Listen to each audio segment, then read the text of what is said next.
things to go right for him. When things went wrong, hideously wrong, he had a terrible sense of fate. It would have happened sometime, sooner or later, this way or the other. They got into their coats somehow, and he tried to staunch the blood with his scarf. "A doctor," she kept moaning. "A doctor or the hospital." He didn't want that. The knife was back in his pocket, and all he wanted was air, and to get into the car. The terror of death was on both their faces, and he could not bear to meet her eyes, staring and red, as if the blood were reflected in the pupils. Down the path they held on to each other, staggering past the little bit of earth like a grave, drunk with panic. He got the car door open, and she fell across the seat. "Get up," he said. "Get a grip on yourself. We've got to get out of here." But his voice sounded as far off as death had once seemed. The car jerked up the road. Her hands were shaking, and her breath rattled. "You'll be all right.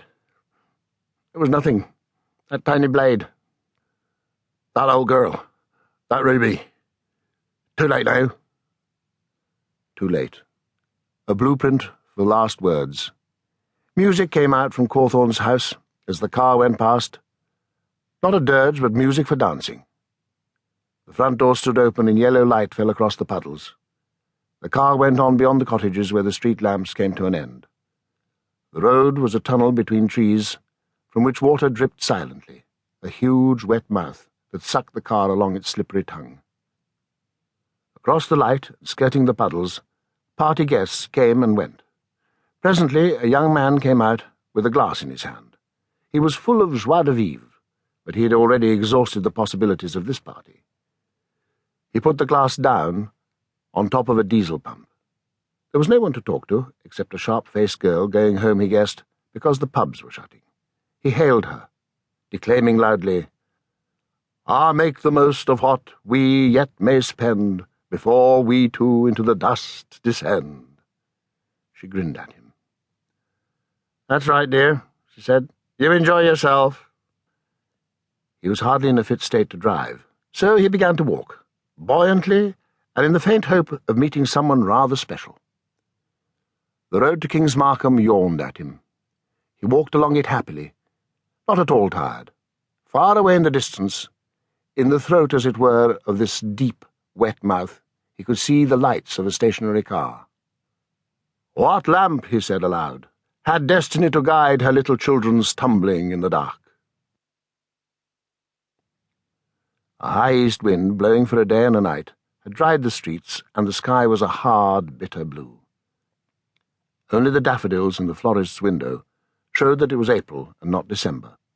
They looked as smug behind their protective glass as did the shopkeepers and the office workers who were lucky enough to be indoors on this inclement morning.